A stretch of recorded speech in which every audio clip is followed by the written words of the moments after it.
Certo che quando abbiamo avuto il vantaggio dell'uomo in più, io ci ho sperato, insomma, perché sapevo che loro sono molto forti e speravo che almeno con l'uomo in più di poter acciuffare un risultato, di fare un risultato positivo per noi, che in questo momento qui sarebbe stato fondamentale. Non ci siamo riusciti, loro sono molto bravi, hanno dei ragazzi, dei solisti molto in gamba.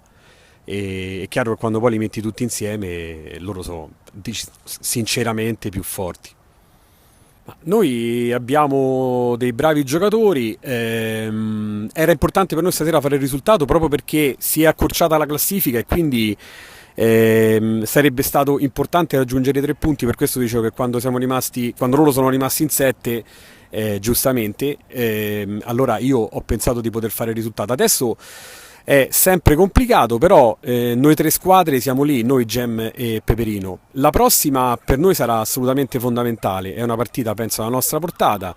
Real Granella è una bella squadra, una squadra che fa alti e bassi, però noi dobbiamo andare lì e fare il risultato pieno. Speriamo di recuperare qualche giocatore per la prossima settimana, per lunedì, per cercare di fare un risultato per non perdere troppa distanza dal sesto posto. Assolutamente sì, però ci sono delle defezioni. Simone Malatesta è un giocatore insomma, che ha giocato a ottimi livelli, per cui si vede anche, nonostante abbia smesso da un po' di tempo, si vede che è un giocatore, se riuscirà a dare continuità alle sue presenze. Lui ha avuto un po' di problemi soprattutto lavorativi.